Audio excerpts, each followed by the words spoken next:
yeah. Oh, okay. You got the rock. That's a nice picture. Cause I know it's a nice picture, shorty walking with a mother spider. I did.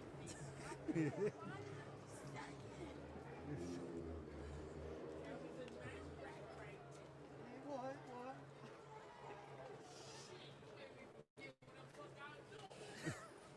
You, the drinks made you forget what you doing. Unfortunately. Narcotic, whatever else.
This whole corner, we got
Abobo mariwo to ya. Ese ruba. Bínpín. Eru. Pépéye. Egbe kàn. Aláso.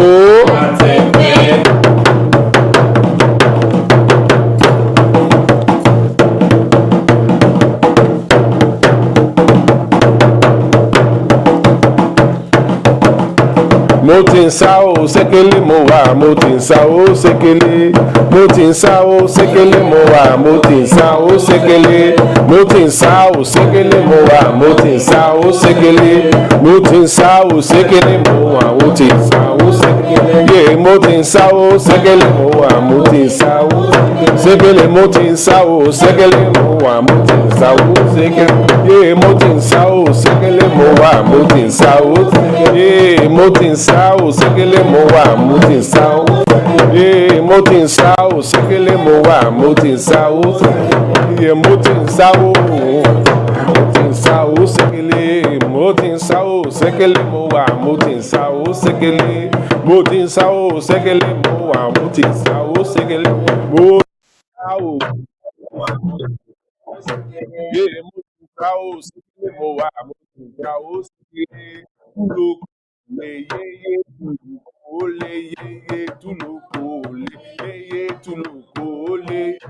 Tulukule yeye tulukule tulukule yeye tulukule yeye tulukule yeye tulukule tulukule yeye tulukule ye tulukule tulukule yeye tulukule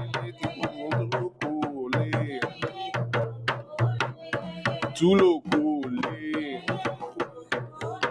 ye morese tu son morese tu son morese tu son morese tu son morese tu son morese tu son morese tu morese tu morese tu morese tu se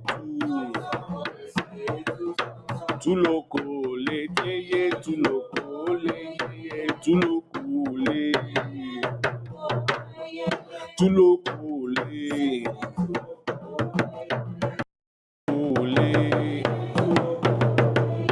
tu loco le tu loco le tu loco le tu loco le more se tu no mic more se tu is the mic working? Okay. More se tu more se tu more se tu sobre se tu more se tu more se tu tu loco le tu loco le tu loco le tu loco le tu loco le more se tu more se tu more se tu tu loco le tu loco le tu loco le tu loco le more se tu more se tu more se tu more se tu abobo marigoto ya eseruba. All right, greetings everyone. Welcome back for another powerful session. Today we are here to honor and celebrate our ancestors, our Egungun. Our ancestors are a very important part of our lives. They are the foundation of our whole existence. And so we are coming here to learn how we can keep spirit and memory alive. Because by keeping them alive, we are keeping ourselves alive. Because we are directly connected to each other. My name is Chief Alaje, and I'm the founder and the chief priest for 256 Healing Arts, the 256 Ifa and Orisha Temple, a sacred circle where we come together to support each other on our journey to align with our destiny. And today is a really wonderful day. At the time of this recording, we are 3 weeks away from our ancestral celebration, our Egungun Festival. And this is something that we do every year, the first weekend in June. We come together to honor our ancestors and to celebrate them and to let them know that their spirit is still alive and that their legacy is with us. And so today, we are doing a series of master classes that will allow us to gain more understanding so that as we step into the festival, we are coming in with a understanding that's greater from this time last year. And today our theme will be talking with our ancestors. Last week we talked about walking with our ancestors, and we talked about how no matter what, our ancestors are walking with us. That it's not that we have to hope that they're with us. It's not that there's certain ancestors with us and certain ones are not.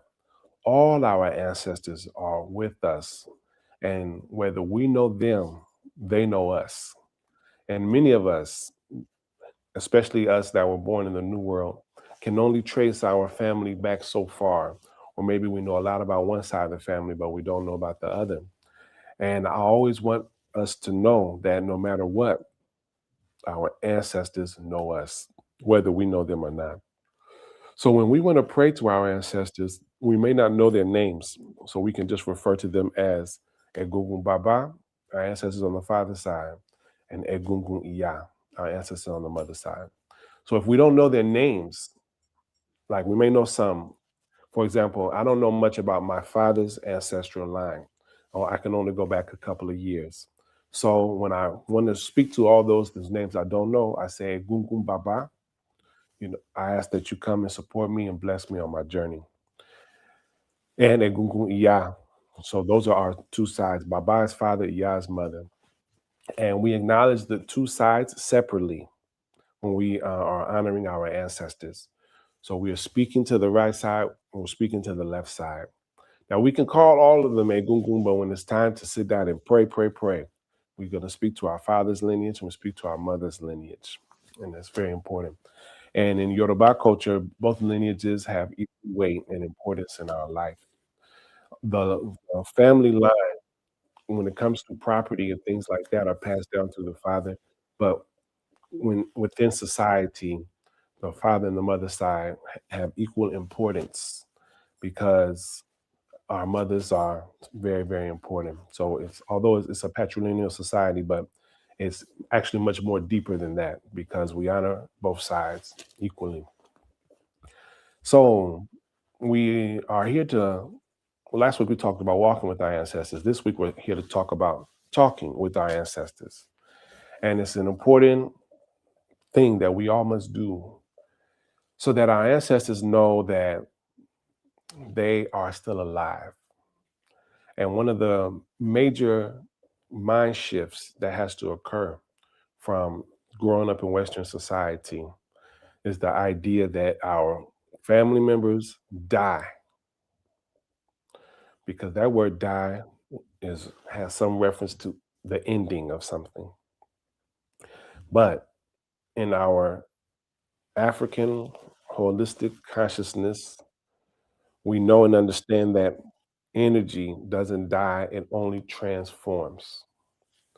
And that is something that is proven within science. So it's something that's interesting because these ancient things that our ancestors handed down to us are often able to be proved through modern science, although modern consciousness may not have the understanding. So our family doesn't die, people don't die. Now, it is possible for them to die, but we won't know initially. We will know that the person no longer is breathing, but the spirit is still alive. However, that spirit is relying upon all of us to keep them alive. That spirit is relying on all of us to keep them alive. And without a spirit being kept alive, then that spirit can die out or it can go into a nebulous realm where we are unable to reach it. But when we keep the spirit alive, then that person actually continues living. And so it's very important that we understand that we have a very, very powerful role with our family members. And that it's very important that by practicing African spirituality, we are aware of our role and we are aware of our responsibility, because awareness is the first step to being able to do something. Just being aware that, okay, when so one of my family members died, they actually didn't die. They transitioned from one plane of living to another plane of living. And in order for them to keep living, just like I had to feed them when they were on earth, I have to feed them when they're in the heavens. And so we literally feed our ancestors. We give them food. And a really basic thing is that, as we talked about last week, every time you eat, you take the first portion of food and you put it to the side for your ancestors and you say, this is for you. May we continue to eat together. So if we're feeding them, then we're nourishing them spiritually and giving them breath and life in the heavens. In Yoruba culture, we don't believe in heaven or hell. So, for lack of a better term, I use the term heavens with an S to refer to this plane that's above ground where our ancestors go for a period of time. So, our ancestors, they transition and they are relying on us to keep their spirit alive. We do that, as we said, through feeding them, and we'll even go deeper into that later. But we also do it by talking to them, talking to them. The same conversations we had with them when they were living, the same conversation on earth, I mean, are the same conversations that we have with them when they're living in the heavens. And if to you it's the same, it'll be the same. If to you, you're talking to your grandparents or your mother or father, they've made that transition, excuse me, and they are in the heavenly realm, and you talk to them about the same things you talk to them on earth, you will be able to enjoy that conversation. And it is indeed a conversation, because when you talk to your ancestors, they will talk back. And that's so important to know. When you talk to your ancestors, they will talk back. And our ancestors can speak in many different ways. They can speak through actually hearing their voice. You can hear the voice of your ancestors. They can speak by showing you things that will communicate to you something that they want you to know.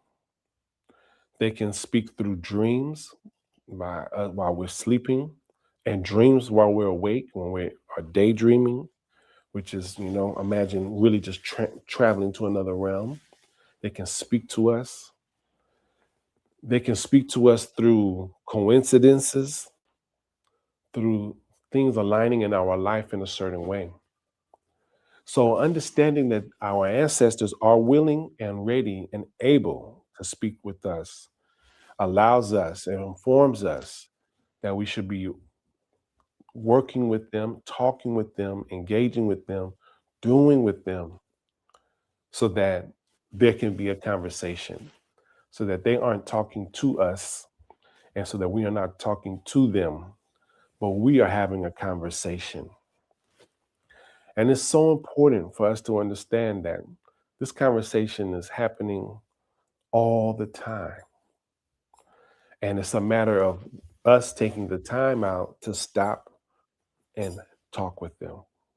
Now, when we stop and talk to them, it can be a short conversation or it can be a long conversation. It depends on the time that we have. So we can wake up in the morning and say, I have to hurry up and get out of here. So I don't really have time to have a long conversation, but let me talk with my ancestors.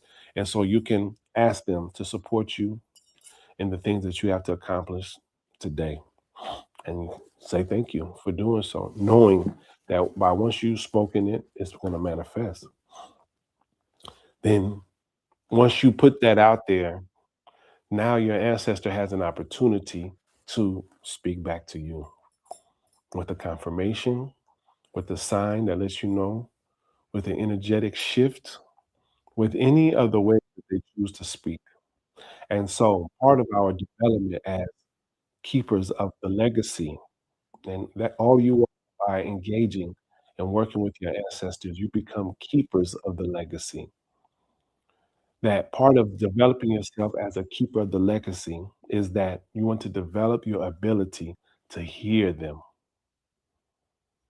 and understand the various ways that they speak. So it means that we're sensitive to their energy, meaning we're aware of their energy in an acute way. We're aware of how one ancestor may like to speak. You may have a grandmother that likes to show you signs. You may have a grandfather that likes to speak to you directly when you hear his voice. When they know that you're listening, they speak more. Just like when they were on earth and they were old, if they felt like nobody was going to listen to them, they wouldn't say anything because our ancestors are elders. Agbas. Agba means elder. They are the Alagba, the owner of the elder of the Agba Agba. And so they don't waste their words on those who are not listening. So as we are developing our relationship with our ancestors, we want them to know that we are listening. And one of the ways that we show them that we're listening is by engaging in a conversation with them, letting them know that you are appreciated, that you are valued, letting them know that we have never forgotten you. In fact, I'm continuing to do the things that you were doing when you were on earth. And this type of thing is so vitally important. It's so essential because one day in the far, far, far, far, far, far, far, far away future, we all will become ancestors. So the way we lived on earth is going to be how we live in the heavens. If someone lived a righteous life on earth, they're going to live a righteous life in the heavens. If someone lived a selfish life on earth, they're going to experience people being selfish and not engaging with them in the heavens. When we're generous on earth, we're going to experience people being generous with us when we become an ancestor. So the way that we exist is setting a tone, is setting a bar for what our life is going to be like when we make that transition. And all of us are busy. So you do the best that you can. If the best that you can is to talk to them and do something for them once a month, but you do it every once in a month, then they're going to value it because they know, well, that's the best they can do. Someone can do something once a week, they're going to value that because there's a reciprocity that's occurring that I'm putting in once a month.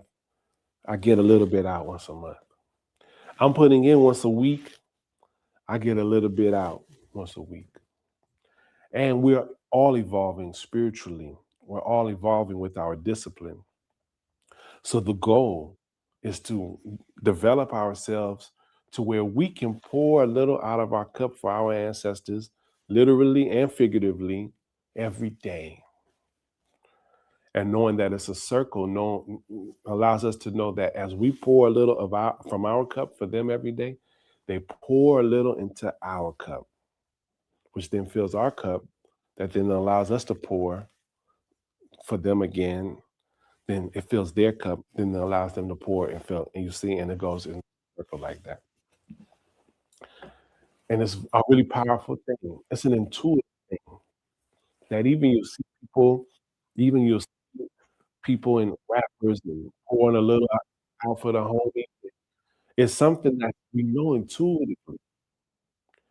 And it's just a matter of whether we engage in that energy with an awareness and a consciousness and a intentional vibration that allows us to drop a pebble in the water and see the ripple effects. So it's very powerful. Again, our theme today is talking with the ancestors. Talking with them can be with our words. That's what we just spoke about. Talking with our ancestors can be actions that we do in their name. Actions that we do in their name. A really popular example, all these holidays we have in Western culture that are attached to the name of someone's ancestor. People say, well, Christopher Columbus, he did so many bad things. Why do we celebrate him? One of his descendants said, we're going to celebrate him. And so, because that person had the power to make everyone do it, now we're participating in the ceremony.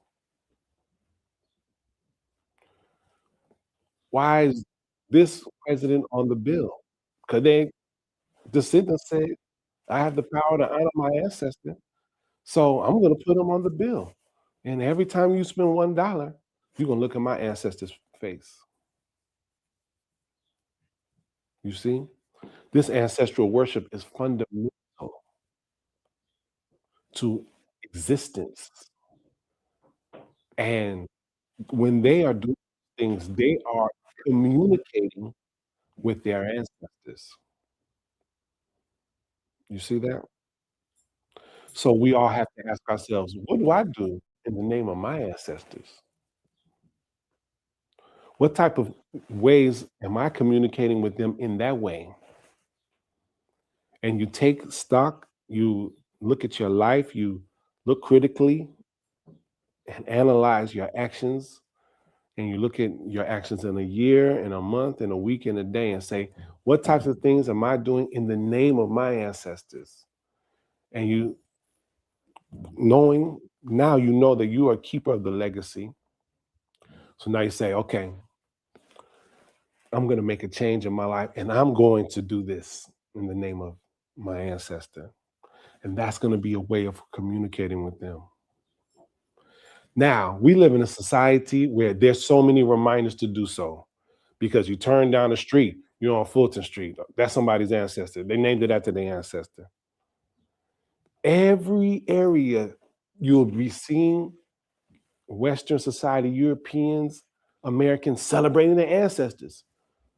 Every dollar bill, every bill that we use, the coins we use, the streets we live on, they believe in the ancestral worship so much is that they will go to an area, colonize the area, and whatever those people call the area, it's kept it like that. We don't even want to disturb your ancestors. We don't take it over, but we don't experience the wrath of those ancestors. So what's this area called? Mississippi? We'll leave it like that. What's this area called? Alabama? Leave it like that. That's how much they believed in the ancestor. What's this river called? The Montauk River? Leave it like that. So they know these sciences of living. And that's why they've denied it from us. And they've done such a great job of denying us that they're doing our own practice right in front of our eyes, and we can't even recognize it. And not only can we not recognize it, we're not even motivated by what they're doing to say, let me do it. I'm gonna say that again. We're not even motivated to see them do it and say, let me do it too. So someone will live a whole year and not do anything in the name of their ancestor. A whole year, a whole decade, some people a whole lifetime, but they're taking off for Christopher Columbus Day. We have to honor our ancestors. Because if we're not going to do it, who's going to do it? Now, our ancestors within the Yoruba understanding are not just people that died. So Malcolm X, he's not my ancestor. Martin Luther King's not my ancestor. Marcus Garvey's not my ancestor. He's an ancestor. Harriet Tubman, she is an ancestor, but it's not my ancestor. So our ancestors are our family members that made that transition. So that's who we are responsible for. It's so important to understand that. We're responsible for them. We cared for them when they were living, and we continue to care for them when they're living in the next realm because they never stop living. And it's a powerful thing. And it can be something that's has this deep um, intentional, I'm doing this for my ancestors, which is cool. And it can be the same intention in the same depth, but in more of a way where it's just part of your life. In that it just becomes a flow where it's just how you do, it's how you move, it's how you think.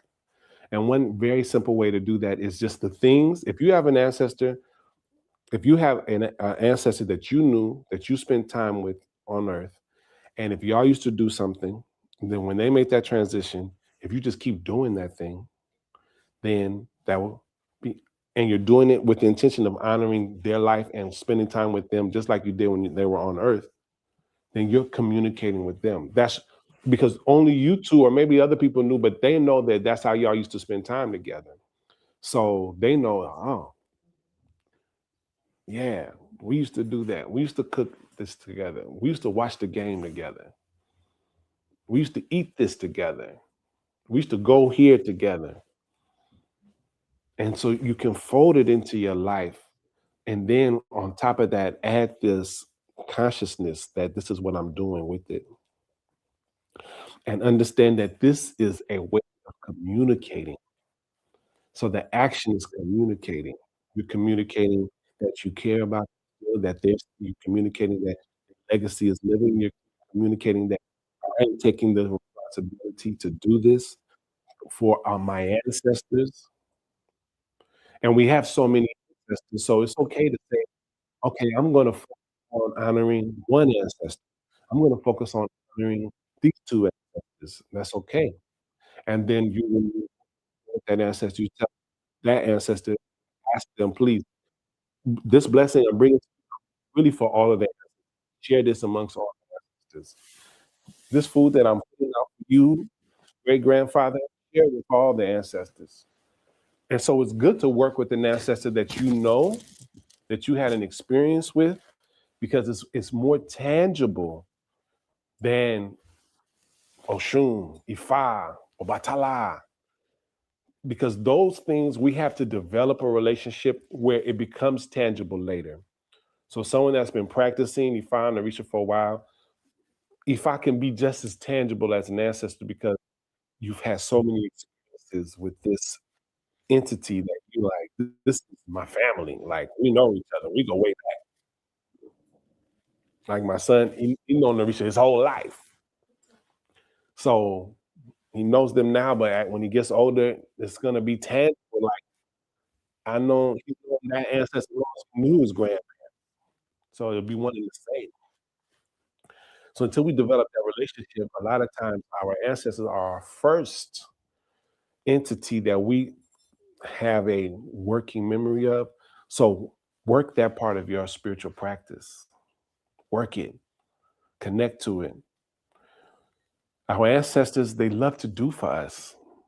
So when we talk to them, ask them for support, ask them for guidance, ask them for upliftment, ask them for courage, ask them for strength, because you're speaking to an entity that knows what all of those feelings are, because they had to use it to overcome possibly things that are even greater than what we are having to overcome. So when you ask your ancestor for strength, they know what strength is, and they know what the strength is that you need, because then they were in your shoes at one point, in one version of it, because we are just carrying out a lineage, a legacy. Like I said, Christopher Columbus, they're carrying out a legacy, and they did good by their legacy. That's why they are continuing that. So many things that we participate in that just doesn't matter. It's just a holiday. It's just a this. It's just a that. It matters because you're engaged in spiritual warfare, and you're either on the positive side of the warfare, meaning it's benefiting you, or you're engaging in spiritual warfare that's going against you. So if your whole life is just being spent honoring other people's ancestors, whether you don't know it or not, your whole life is spent honoring other people's ancestors. But if you spend your whole life honoring your ancestors And then I can call you and say, I'm going to honor my ancestors. Will you come over and help me honor my ancestors? And now you're going to help honor other people's ancestors that did positive things, that represented something positive.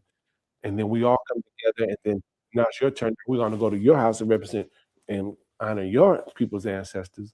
Then it just becomes a whole cycle of giving, which means a whole cycle of receiving. So it's a very, very powerful, powerful thing. Talking with our ancestors is essential. And when we make it a way of life, it's something that it's just how we breathe. It's just how we do. It's just we are continuing, like I said, the experience that we had with that person when they were on earth. So it's really great. And there's levels to everything we're talking about. So another level is saying, okay, I'm a keeper of the legacy. Okay, I own that. That's what I'm about. So that means that in my home, there must be a place that I keep the legacy. Your home should have a place where you are actively keeping the legacy because our ancestors, they had a home when they were on earth. So now they are going to the heavens. Now they're in the heavens. That doesn't mean they can't still have a place on earth that they consider home. So we want our home to be where our ancestors consider is their home. Then we can live together. So we want our home to be a place that our ancestors consider is their home. Then we can live together. Because if we don't do that, then it's like they have to come and we talk, like you said, we're talking to them, then they go somewhere else. They come and then they go somewhere else. But when we say, no, no, no, you don't have to go anywhere. You can stay right here. So they're gonna say, well, where? I see the couch. That's not my couch. I see the bed. That's not my bed. I see the kitchen. Them ain't my dishes. So where am I staying? And that's when you point to your ancestor altar and you say, this is where you're gonna stay. This is the area that I set up just for you, and I'm gonna take care of it, and you're gonna have all the things that you enjoyed while you were on earth, all the things that I could find, I'm gonna put it right here, and when you can live here, and they say, "Wow, really? Yeah, you gonna do that for me? Man, you did so much for me, this is nothing. I wish you had your whole house, but I don't have a whole house for you yet, but I'm working on it, but in the meantime, you can have this altar." And some people do have a house for their ancestors. Some people do. And let me say, one of my uh, idols is Harriet Tubman. Anybody know who they know? I love Harriet Tubman. She might be my ancestor, and I can't prove it yet. But in my homage to her, not as my ancestor, but as an ancestor that I respect, I had a chance to travel to her house, and they still have her house, the house that she lived in. And you can walk in there and you can in upstate New York, and you can see what she was how she was living. And tell me if you don't feel her up in there, Jack. Harriet Tubman is there. She ain't never left that house. And so these places for our ancestors to live are so important. Now we grow up hearing about ghosts. We grow up, abandoned houses, and then you go in there and it's creepy because you feel like stuff is in there. It's real. It's real. So it's something that we can do in a way that's intentional and positive so that they can feel and know that they are being supported in, in this next phase of living, next phase of life. And so our ancestor altar is essential by being a keeper of the legacy. It's essential. It's not optional. Now, everyone's not ready to be a keeper of the legacy. So if you haven't said, I'm going to be a keeper of the legacy, it's okay because they still are with you because we're in a stage of evolution. We all are. Even me, I've been doing this for over 30 years. I'm still evolving. I'm still doing things this year that I wasn't ready to do last year and 3 or 4 years ago. So it's a constant evolution. So if you're not ready for it, you don't have to be ready for it now. And ready for what? If you ask, we're ready for what? To maintain the space. You cannot have an ancestor altar and it just is disheveled, dusty, dirty, unkept, because what you will be doing is either chasing your ancestors away from your life, or they'll be trying to hold on with you, but while they're holding on with you, they're not enjoying the space they're living in. So you have to take care of your ancestor altar. You have to take care of it. It has to be clean. It has to be maintained well. It's very important. So what you do is when you clean your house, you just clean your ancestor shrine. It just is all one thing because this is the house of the ancestors, and I'm cleaning my house, and we're doing it at the same time. Or sometimes you might not have time to clean your house, but you're like, I'm gonna clean my ancestor shrine clean at least. So it's just on your mind. You're looking at it with a sense of pride, and it's something that it's really uplifting. It's really powerful. It's a place that you can go and talk to them. It's a place that you can sit down and say, I know that they're here because this is the designated place. We both agreed that this is where you're gonna live. Doesn't mean they can't leave from there, but it just means that they always have someone to come back to. When someone transitions, they magically are able to be in more than one place at a time. So more than one person can have an ancestor shrine and be calling that ancestor, and that ancestor can be in all of those places simultaneously. Simultaneously. They can help everyone simultaneously. So it's such a powerful thing to do. Again, if we're not used to doing it, allow the society to you live in to be your reminders to be doing it for yourself. So every time you travel down the street and that street has a name, that's a person's name, it's not East 37th, but it's something, that name is a person. And that person is an ancestor. And whatever they did was so great that their descendants made sure a street was named after them. So let that be your reminder. Oh yeah, I need to go clean my ancestor altar today. Turn down the street. Say, I'm flying to this place. Oh, that's right. I need to take. Okay, let society give you the reminders. So don't say you're not ready to be a keeper of the legacy. Do it to the extent that you can do, and allow that to evolve over time. So you have your ancestor altar, and then you cook food for your ancestors as often as you can, once a month, once a week, once a day. Whatever you can do and be consistent with, you do it for them. What do you cook? You cook foods that your ancestors liked. Also, because we're practicing Yoruba culture, we're using the Yoruba science of spirituality. So you want to cook Yoruba food also. And and another time we'll go more deep into the Yoruba food that we make for our ancestors. But right now, I'm explaining the various ways that we can talk and communicate with our ancestors. So we put food for them. Our ancestors used to like to drink certain things. You can put drinks down for them.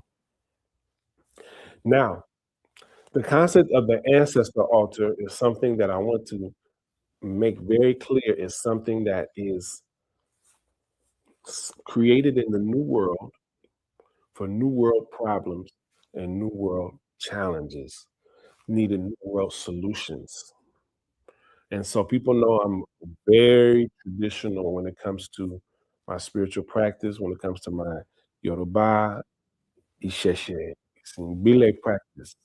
very traditional, and I have a spirit that's traveled all over the world. And so when I go to places of the world and I see things that people do that are helpful, and I see how I can incorporate them into my life. I don't mix my practices, but I may have several different spiritual practices happening side by side. And what's so powerful about our spiritual practice is that it is not dogmatic. So we don't believe there's only one way to get to the heavens. We don't believe that there's only one path to salvation. So many people that practice African spirituality may practice various components of African spirituality side by side. Even within our Odisha practice, each Odisha is its own religion. Shango is a religion. Ogun is a religion. Oshun is a religion. They're all separate, let's not say religion, spiritual practices, societies, ways of life, ways of thinking, customs, foods, languages. They're all separate that people may practice side by side. So someone may practice the spiritual practice of Obatala, and they may practice the spiritual practice of Ogun. They're separate practices. Don't do Obatala stuff when you're in Ogun. Don't do Ogun. You're doing Obatala stuff. They're separate spiritual practices. I don't use the term religion, but as a colloquial phrase, they're separate religions, things that you do religiously often. So that extends to people living in the new world also. There are practices that exist in the new world, again, that I say don't mix because each one is a science in its own. So I don't mix my Oshun practice with my Shango practice. Same thing with my, and to stay in the context of our conversation, what I'm going to be sharing with you and what I've been sharing with you and what I'm going to continue to go deeper with this concept of the ancestor altar is a new world spiritual practice. Now, I also have my Isheshe Yoruba spiritual practice also. So I do both. And today, what I want to talk about is this new world, again, solution for a new world problem. And that is having a place where our ancestors can come to be. And that is the concept of the ancestor altar. In Yoruba culture, they have a shrine that is going to be where we are able to communicate to our ancestors. And also, in Yoruba culture, we bury our ancestors in our house. So we literally pull up the floor, dig a hole in the house, not outside in the yard, inside the house, and we put that ancestor's body in that place. Ideally, we put it in the room that they lived in. So if that was Pawpaw's bedroom, that's Pawpaw's cemetery too. That was his room for all those years living. Now he transitioned to the next realm. We take out the bed, we take out the dresses, we take out all those things. We get a hammer, we get a shovel, we start tearing up the floor. Then we get the shovel, we bury 6 feet, 8 feet deep, and we take his body and we put it there. The same day. Same day. So another way is if our ancestor was a priest or priestess, their shrine room, we can put their body in the floor of the shrine room also.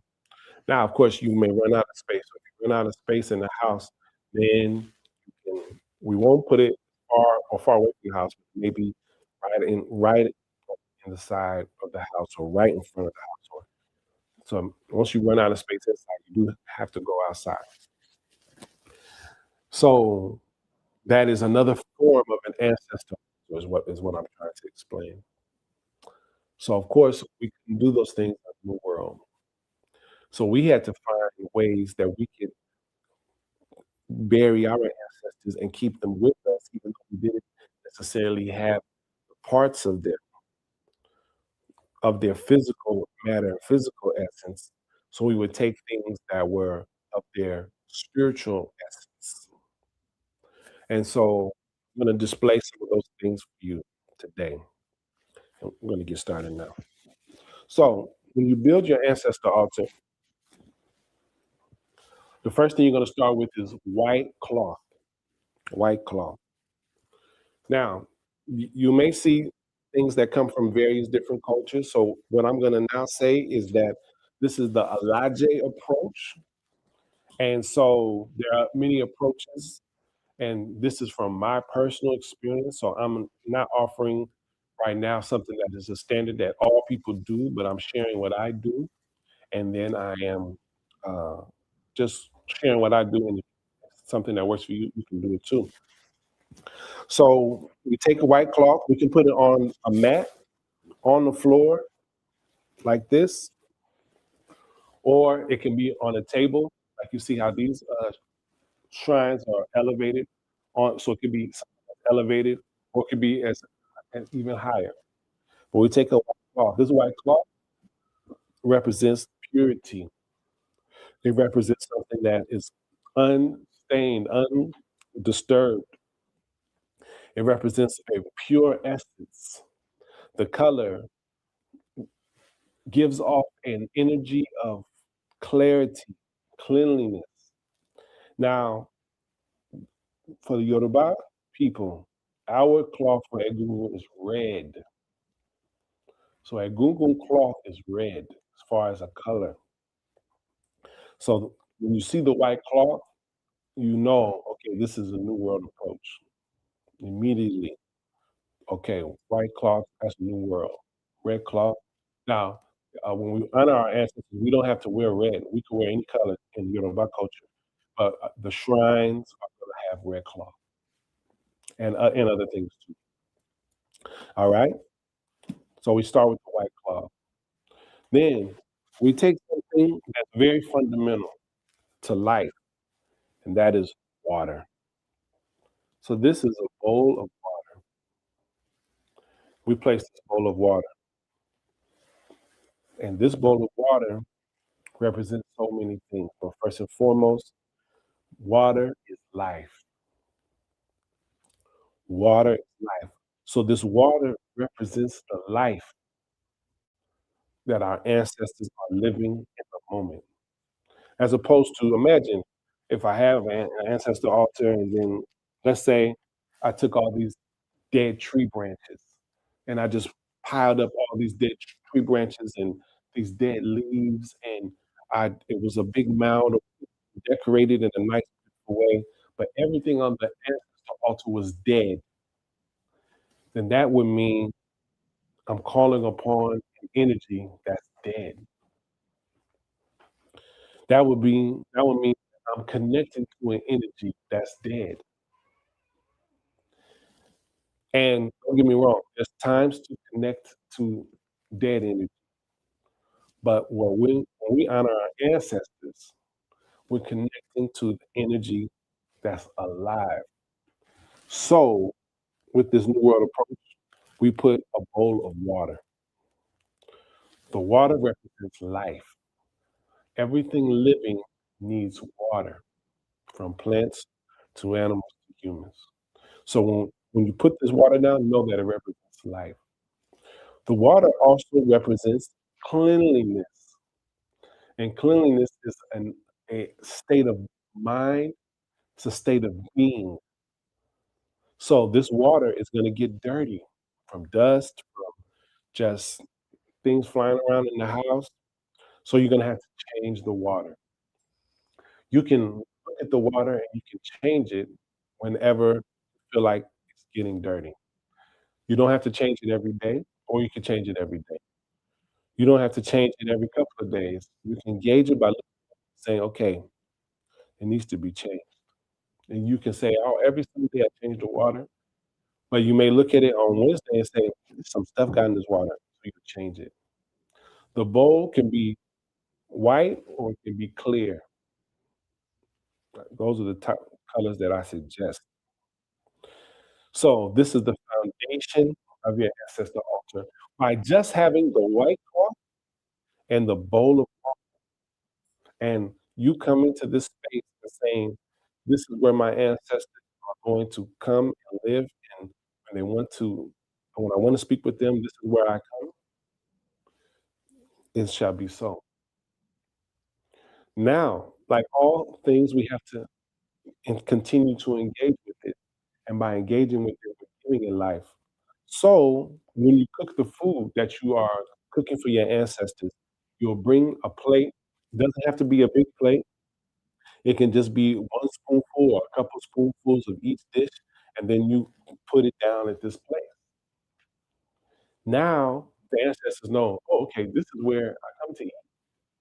So as often as you put the food down, they'll come to eat. So over time, they start to know, "Okay, this is a nice place. Now I'm gonna stay here a little while. This is cool. Oh, this is my food. I love this food." Then they're gonna sit back and get comfortable and get relaxed. So as a fundamental level, that's what you can do. Now, this foundation can continue to expand, can continue to expand. You can put other things that your ancestors liked, or if you're connected with one ancestor, you could put other things that that ancestor liked. So you could put drinks that they like. So if they liked coffee, if you have ancestors that drink coffee, you can pour some coffee and then put it down for them. If they liked liquor, you could put some liquor down for them. They like Kool-Aid, have a little container of Kool-Aid, put that Kool-Aid down for them. Any of those drinks that you put down, you leave them just for a day or two, and you pick it up and you refresh it because it's gonna get old, it's gonna get stale, it's gonna things are gonna get in it. So the idea is that everything has to be fresh. If you wouldn't drink that coffee anymore, if you wouldn't drink that Kool-Aid anymore, it's time for you can take it and remove it, or you can switch it out and put another one, okay? When you put the food down, if you wouldn't eat that food anymore, it's time to pick it up. So maybe you just put it down for a few hours and you pick it up, or you put it down in the morning, you pick it up, okay? Some people may live in a place where you can't leave food out. Maybe critters are gonna get in the food, so you can put a plate on top of the plate, or you can put it in a concealed container where it's open while you're there, and then when you walk away from it, you close it, okay? Again, new world solutions for new world challenges. The ancestor altar can grow.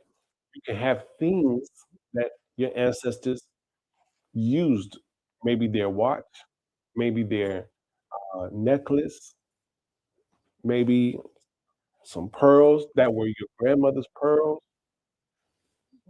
maybe a clothes that they used to wear, maybe just an outfit. You fold it up and you put it there. Pictures of them. You can put pictures around the bowl of your ancestors or the ancestor you want to honor. You can keep expanding it, knowing that my goal is to give them things that they enjoyed on earth so that they can continue to enjoy it in the heavens. The intention is that when I want to speak to them, I can speak to them anywhere in the house. I can sit down on the couch in my living room and I can talk to my ancestors. But let me sit down with them because they're elders, just like I used to go and sit down with them when they were living. So I'm gonna come and I'm gonna sit. This is their spot. I'm gonna come and I'm gonna sit down at their spot. One rule that our elders passed down to us, one thing that you don't put on your ancestor altar is dirt. Our ancestors taught us that if you take dirt from somewhere, you're taking from the land, and that land will not allow you to return there with positive energy because you've taken from them. So you based on I'm not saying anyone's right or wrong, but based on what I was taught by my elders, so you don't take the dirt. So some people may wanna take the dirt from their grandparents' grave, or they've gone to Africa and they and then our ancestors from Africa, so I want to take dirt from Africa and I want to put it on. And if that's works for someone, then that's good for them. But based on the way I was taught, you don't take dirt. Now you can take stone. So like I've gone to places where my ancestors lived, and so I may have some stones. I do have some stones on my ancestor altar because this stone is still living. It's been here for a long time. It's still doing its thing. So I can put this stone on my ancestor altar.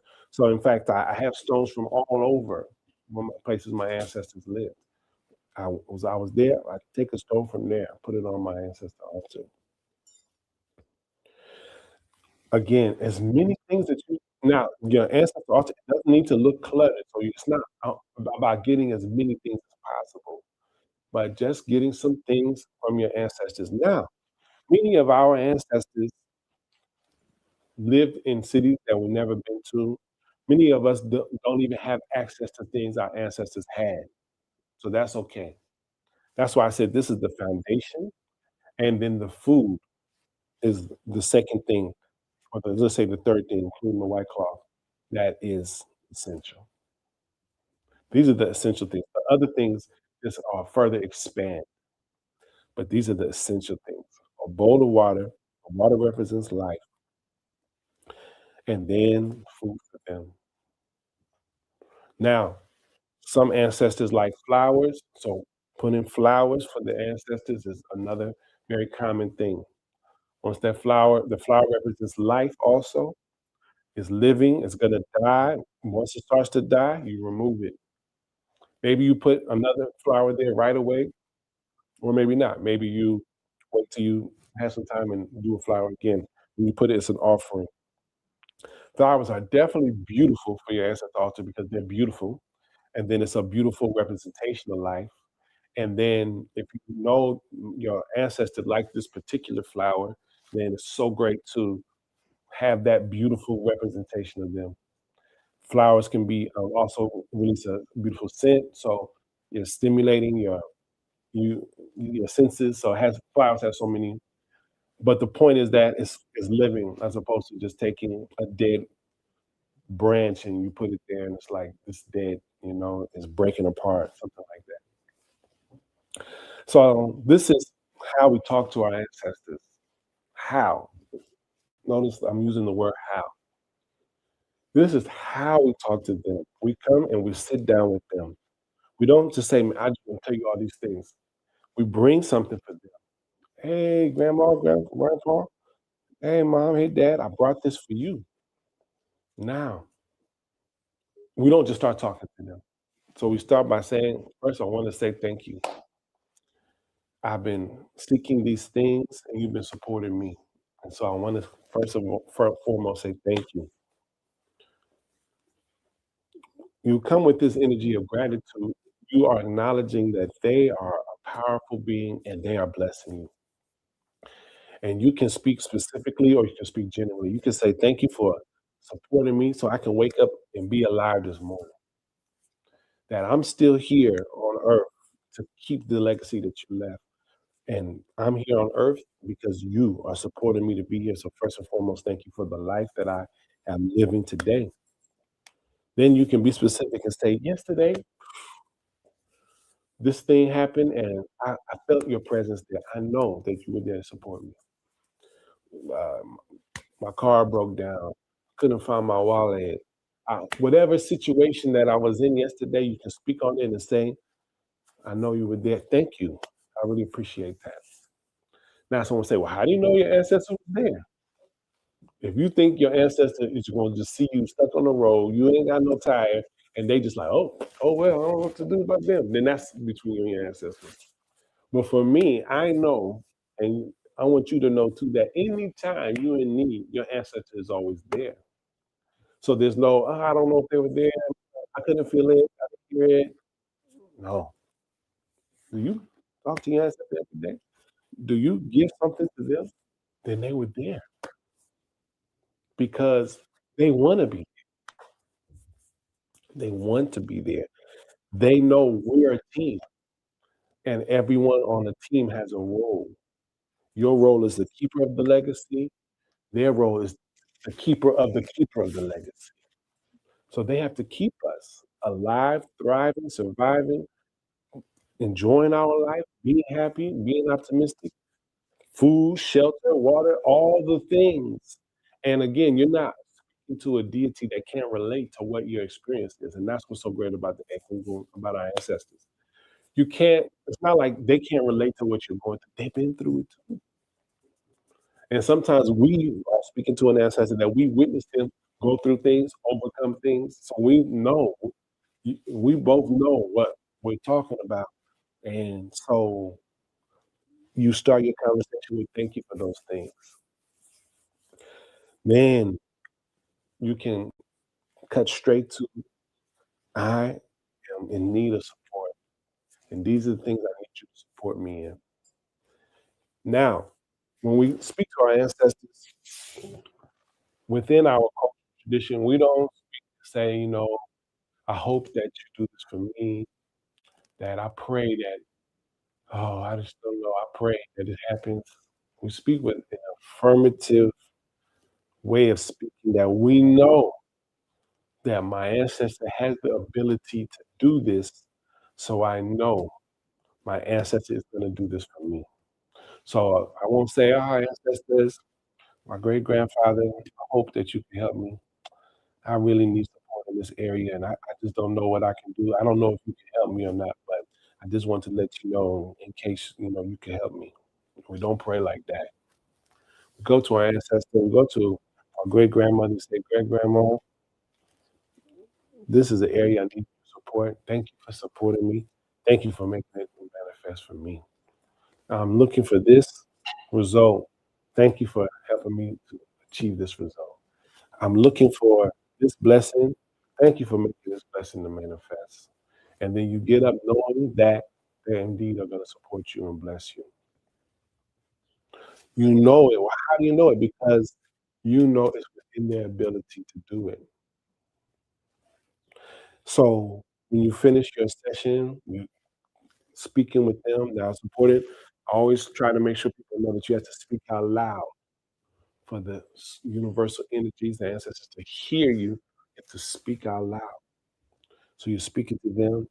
When you finish, you just say, thank you. I'm going to go now. Thank you so much. And I pay homage to you, my ancestors. Paying homage is one way that we communicate in this culture, and that our homage is like it's our deference. It's showing that I appreciate you on the highest level possible. Okay, and you get up and then you can enjoy your day. Okay, you can give offerings to your ancestors at any time of the day. It can be in the nighttime, it can be in the morning, it can be any time of day. They aren't that busy. They're ready to listen to you and support you. They don't have something else to do, and you just got to get fit in their schedule. And they're not that busy because it's not that they don't have anything to do. It's because they can divide up into infinite amount of versions of themselves, so they can do everything at one time. So they're not busy, meaning they can divide up and to turn into infinite amounts of them. So everyone can call on the same ancestor at the same time, and they can be there with everybody. So it's a very powerful thing. It's a very powerful thing. It's a very essential thing. It's essential. It's essential. And that's why we're here talking about it. That's why we've taken this time, woke up, got ready, sitting down. We're talking about it because it's essential. What's so powerful is that the far off day when you make that transition, you're gonna be sitting there like, ain't that nothing? Now someone putting the food out for me. Someone putting flowers out for me. Who would have thought I would come to this point? But I'm so happy to be here because they hooking me up. They're holding me down. They lifting me up. They're making sure I got what I need. So guess what I'm about to do? I'm make sure they're gonna get what they need to. So it's so important. It's so important. It's so important. Now, a whole nother conversation, a whole nother meeting, a whole nother session is to know what to pray for. Because as one of my elders used to say, people use African science to achieve American dreams. And it don't work like that. There may be some American dreams that just so happen to also exist within our African centered consciousness. But what part of our responsibility is to develop our African consciousness, African meaning this big old continent, the things that are shared concepts by all these different hundreds and thousands of different ethnic groups and ways of life. But there are some shared principles. Those shared principles are the places where we all can come together and agree on. And those concepts need to be the foundation of what it is that we pray for. And part of our responsibility is being able to know this is not something I should be praying for. I should work on it, and I like it, and I'm going to try to make it happen. But I'm not going to stop the ancestors and ask them for this. So we have to learn what those things are. But just, if anything, just try to think of our foundational needs. And our foundational needs are broken up. I break them up into 5 categories, which is our health, our wealth, our relationship, and the life of our children, and being victorious over anything that's trying to stop those 4 things from thriving. So if try to find and fit your needs into those 5 categories. If you have a need that doesn't really fit into those categories, then you say, I'll work on that, but I'm not gonna just stop them for that. So it's like, I really want to go on this cruise. Like, oh my gosh, if I could go on this cruise, I could have the food I want, I could be on the water, I could get some self-care time that I really need.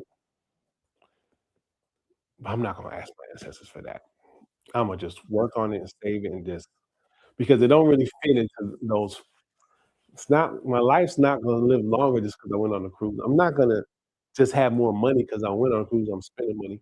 It's not gonna necessarily improve my relationship life. It's not gonna really help my children in any way. So it's not fitting into those 4 categories. So it's a personal goal and desire, and I'm gonna work on achieving it. And there's nothing wrong with that. But the things that we come to our ancestors for are fundamental things that we need. We need. And when we come with that type of respect for them, then they reciprocate. Because it's disrespectful to just talk about these frivolous, not frivolous, but let's say non-foundational things. And we want to stop them and have them do it for us. Do it for yourself. You want to go on a cruise? Do it for yourself. You want to get a steak today? Get a steak today. But you know, say, ancestors, could you just bring me a steak? I just want a porterhouse steak. It's food. I need food, right? If you could just no, don't bother them with that. You need some food. Just ask them for some food, and then you try to figure out how to get that type of food that you personally want. As a, you know, but learning what to pray for is its own thing that we all have to learn about, and we try to share those things, little by little. So hold on to those, and I do teach about that often. But today we're talking about talking with our ancestors. Today we're talking about how do we talk to them, and we're talking about the importance of talking to them. We're talking about how people around us that don't have our best interests at heart are talking to their ancestors all the time. So we need to talk to our ancestors all the time too. They're doing things in their ancestors' names. We need to do things in our ancestors' name. We need to do it where it's an underlying thing that's for our ancestors' name, and we need to do stuff where this is for this ancestor. This is their name, and I'm putting their name on this, or I'm telling everybody I'm doing this for this ancestor, or everyone sees their name and they don't know it, but they find themselves doing it too because they're either supporting me or I had the power to make them support me. So I'm gonna do it too. We gotta do it. We gotta do it because when we make that transition, it's gonna be done for us. And then the person that did it for us, when they make their transition, it's gonna be done for them. And it just keeps going, going, going. And when you do it like that, you live forever. And part of what our spiritual community is about is keeping each other accountable and reminding each other so that I make my transition and my children are part of this spiritual community. So you guys are gonna be like, did you do that thing for Baba? What time am I coming over? You see, when we have a spiritual networking community, we can support each other. Then it's not all on my children to do it for me. Because oh, I'm gonna bring. I know you said like to eat this. I'm gonna bring this. Oh yeah, you used to like to drink this. And then everyone come together. Again, you're doing something for someone else's ancestor, but we're supporting each other. And then it's time to do something for your ancestor. Oh yeah, I knew them. I can bring this for them, and that just keeps going. And that's a lifestyle. And that lifestyle is what it means to practice African spirituality. If someone's practicing African spirituality and they don't have the ancestral aspect happening, then they have not yet started practicing African spirituality because this is the beginning.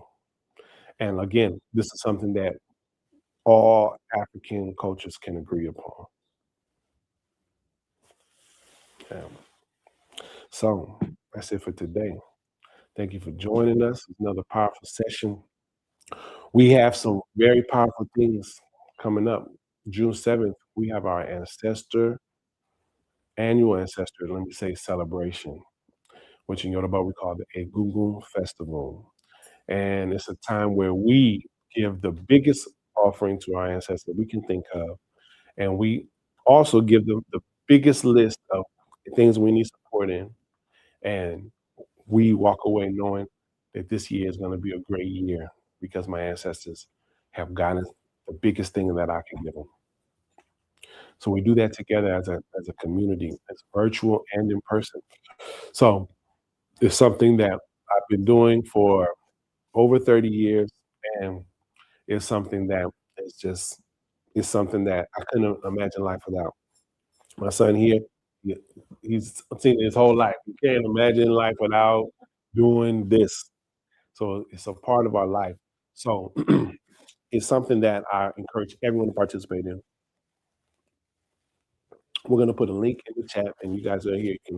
We'll give you the link to. You're going to go on the link. You're going to sign up. There's going to be a list of offerings. Not everything that we're going to be doing is going to be in the way of Yoruba culture. That's our spiritual practice comes from the Yoruba people. And so the list of offerings are going to be big offerings that we give to our ancestors. Now, big is relative to your pockets. So whatever you can afford is what you do. Just because someone else can afford to do something that different, that's for them to do. So we don't say, "Oh, what are you giving? Oh, I'm gonna give that too." We look at the what things cost, and we do whatever it is that we can afford. Okay. So now we're doing it virtually and in person. If we're doing it virtually, we'll have a time when you sign up to give your offerings, we'll have a time and then we'll do your offerings at that time slot. We're gonna video giving the offerings, and then we're gonna send you a video of the offerings. Or if you come here to Brooklyn, New York, you can participate. The festival is also like a family reunion time, so people will be coming from all over the country, all over the world, to come to be a part of this experience together. So it's something that people come in from out of town to be a part of too. And so we sing songs for our ancestors, we dance for our ancestors, we have food for them, we give offerings to them, and we educate ourselves more about them, and we support each other in honoring their ancestors. So you come, you're going to be doing things for your ancestors, we're going to be supporting you while you're doing it. You here that's watching, you here, everyone supporting each other in honor our ancestors. We do this in June because in Yoruba culture, June is the beginning of our year. It's the beginning of our year. So that's how we start our year off by honoring our ancestors. Okay, so you'll have that in the chat, and the link is in the chat. So sign up for that. Also, excuse me, today we're going to be giving offerings to our ancestors. As I said, this is a part of our life.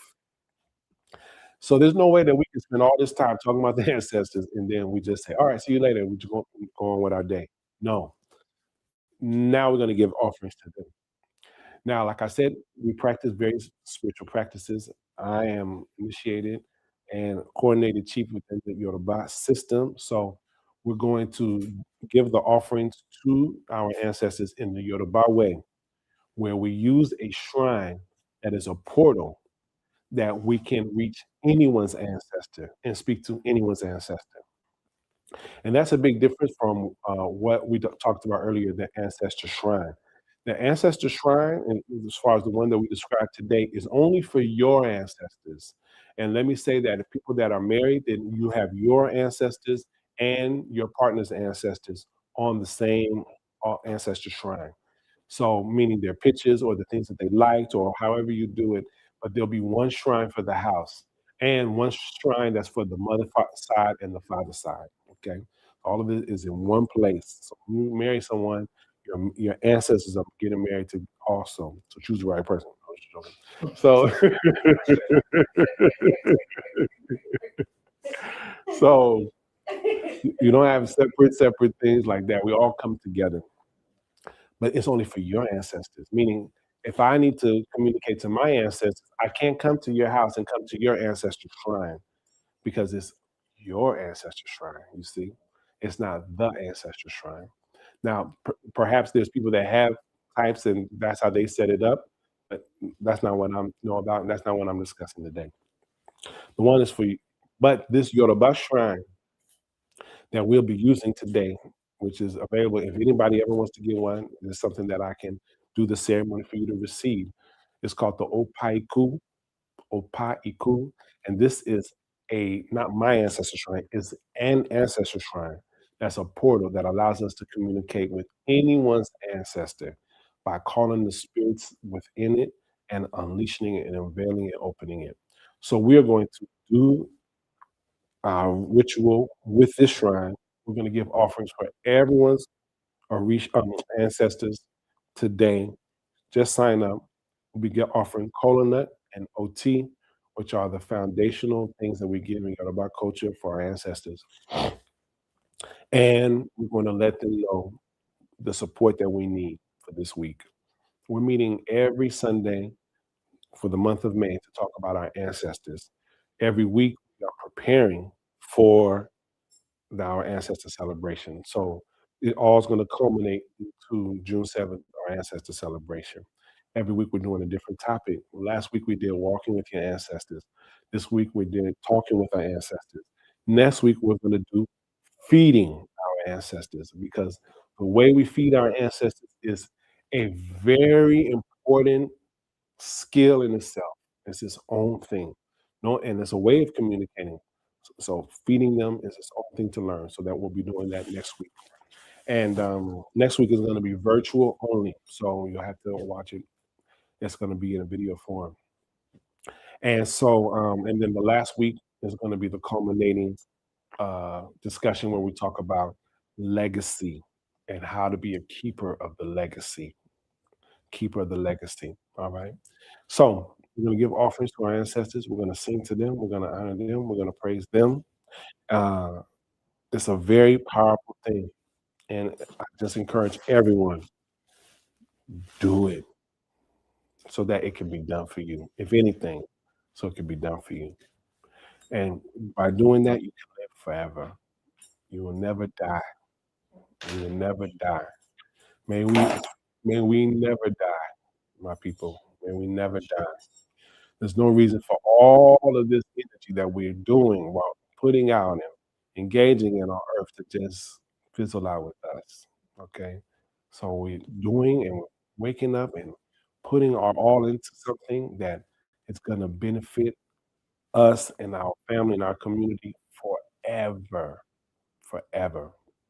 And because of this system of Yoruba, we are grateful to this system because this is a way that we're able to approach it. So may our ancestors continue to be with us. All that we do, may our ancestors support us in doing it. May we keep the legacy of our ancestors and may they know that their legacy will never die with us, that they've left it to us in good hands. And by leaving it to us in the good hands, it will you see the birds are chirping, you see the spirit, that the legacy with us will always live on. Like I said, I don't know if you guys can hear, but birds just started chirping out of nowhere because we're talking to a universe that's alive. The universe is alive. You see, they stopped chirping. And that's the most important thing that I want us all to know. That when we're talking, We're communicating to a living thing. The universe is alive.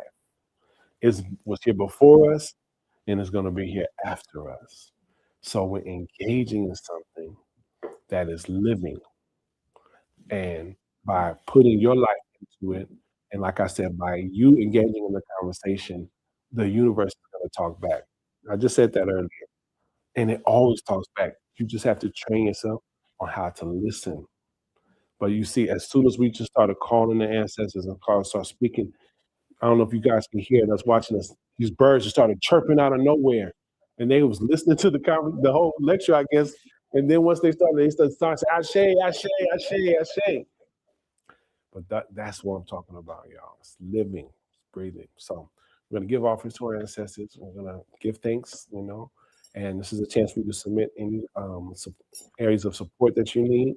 They are ready. You're not bothering them. You're not impeding on them. You're not. You are doing what they want you to do. Talk to them. Let them know how they can help you. And may we see the blessings of our ancestors manifest right before our eyes. I share. So we're going to transition to the offering part. Our people stay here with us. We have some herbs that we're going to wash herbs and we're going to purify ourselves. For people that signed up virtually, this is the part where you can wash the herbs if you didn't wash them already. We call it wash herbs, but it's when you rub the herbs together in the water. We're going to do that part, and we're going to purify ourselves so that as we come to our shrine or as we go to begin our prayers, we're doing it from a pure state of mind, body, and soul. Okay, so we're going to drum and sing some songs for our ancestors while we mix the herbs, and while you mix the herbs at home, and then we're going to be going to our offerings. All right, here we go.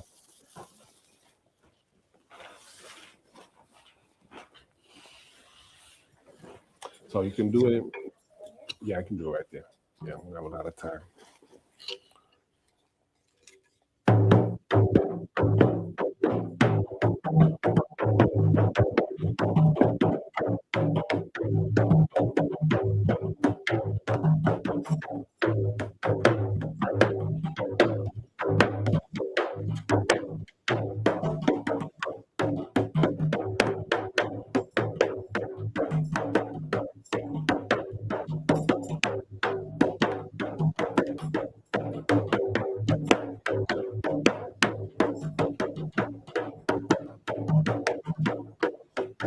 Bami, ya good bami. Bami, ya good bami. Bobo de, bobo de, tuani bami, ya good bami, ya good bami. Bami, ya good bami. Bobo de, bobo de, tuani bami, ya good bami, ya good bami. Bami, ya good bami. Bobo de, tó wà nílé yìí ẹ bá mi ṣá ẹ bá mi ya ẹ̀gán bá mi ya ẹ̀gán bá mi. Bobo de, tó wà nílé yìí ẹ bá mi ya ẹ̀gán bá mi ya ẹ̀gán bá mi. Bá mi bá mi. Bobo de, tó wà nílé yìí ya ẹ̀gán bá mi ya ẹ̀gán bá mi. Bá mi ya ẹ̀gán bá mi. Bobo de, tó wà nílé yìí bá mi ya ẹ̀gán bá mi ya ẹ̀gán bá mi. Bá mi ya ẹ̀gán bá mi. Bobo de, tó wà nílé yìí bá mi ya ẹ̀gán bá mi ya ẹ̀gán bá mi. Bá mi ya ẹ̀gán bá mi. Bobo de, tó wà nílé yìí bá mi ya ẹ̀gán bá mi ya ẹ̀gán bá mi. Bá mi ya ẹ̀gán bá mi.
Now we called the spirits and they are ready. So we're gonna give it off to them. So we're gonna begin setting up for that. All of my people watching from home, going to center around yourself. Think about the prayers that you want to say. And when it's time for your offerings. We'll be calling upon your ancestors by calling them by saying your name, saying your mother's name, and then we'll be saying the ancestors on the father side, ancestors on the mother side. We're gonna set up now. Okay, grab the OB. Oh, that play in them both there. Mm-hmm.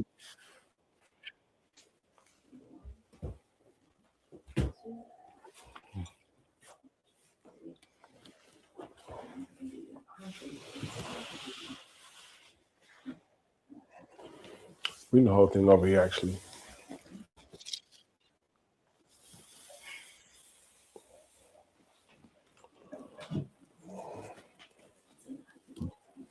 Okay. Also, for our ancestors, we stand up when we pray to our ancestors.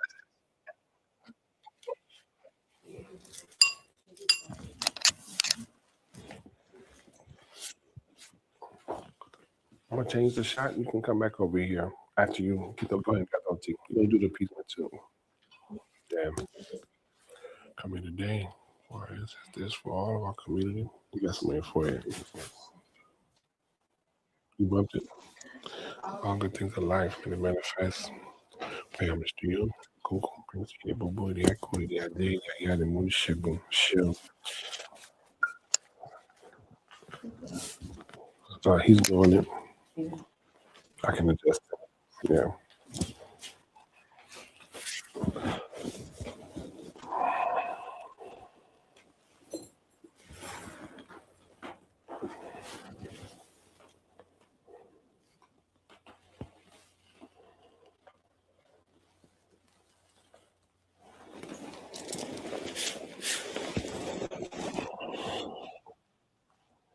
Okay.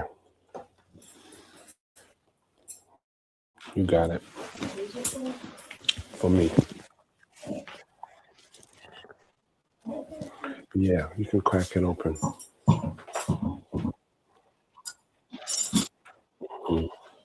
Yeah, so that the water can go onto it. But it's still covered. And so you say first.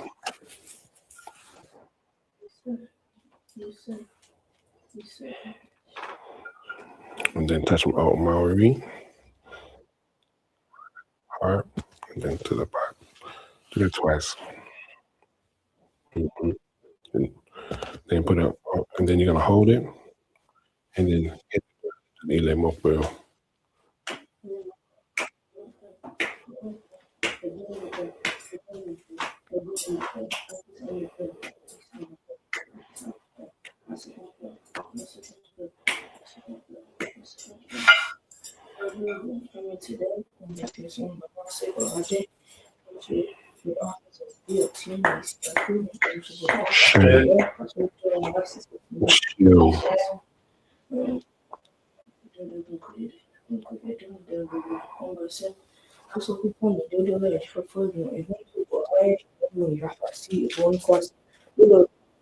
Kawabani ni wore. Shame.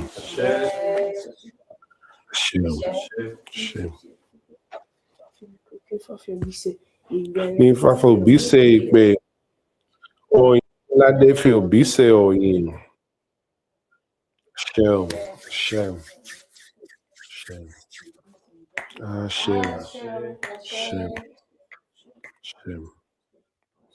Disse shame. Yoba.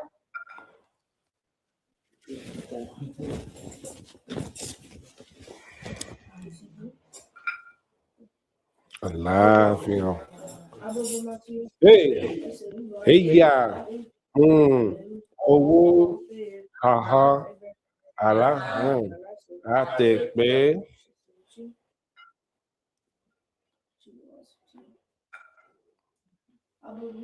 Hey. Get it to you.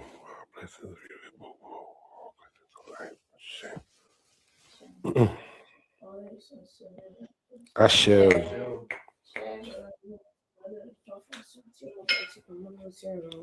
Aranisa ló mú bá tí kà mú lówó tí àlà làwọn mú. Ṣe. Ai, agba yagba ló mú títàn tó dé òtàpá yagba.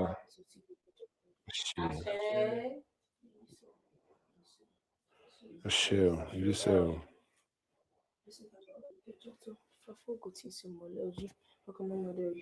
Anytime mo be by any come on Jemmy. Shit. Shit. Shit.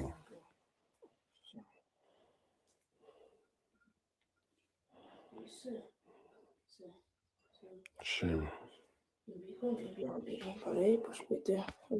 Yo bye.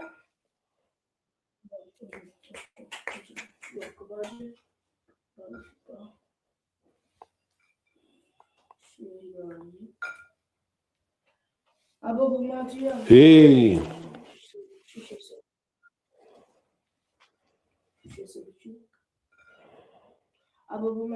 Hey. Shall we? I'll take one. A shell. See if they can see me. All right. Thanks for joining us. We are now going to go to the portion where we're giving offerings for everyone. So everyone that signed up, if you didn't sign up yet, the link is in the chat. Sign up for your offerings. If you watch this at another time, you can still contact us to give the offerings for you, and we'll be giving offerings for everyone that's here. May our ancestors bless us. May they fortify us. Our goals and prayers and dreams that may they manifest through the power of our ancestors.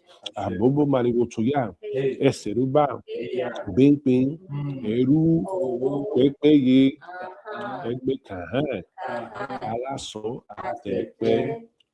Thank you. See you guys next week. Shit. All right. You guys want to give offerings?